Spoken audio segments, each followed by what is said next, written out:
জাল দিয়ে খাইতে পারবে ওরা? হ্যাঁ, বেশি করে ঝাল না দিলে কেমন লাগবে? বিরিয়ানিতে ঝাল না হলে আসলে টেস্ট হয় না, পোলাপানা তো খাইতে পারে না।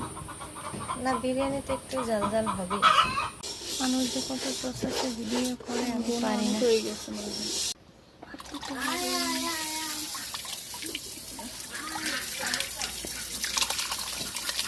মাশাআল্লাহ, চুলার পাশে অনেক আসবাবপত্র আছে।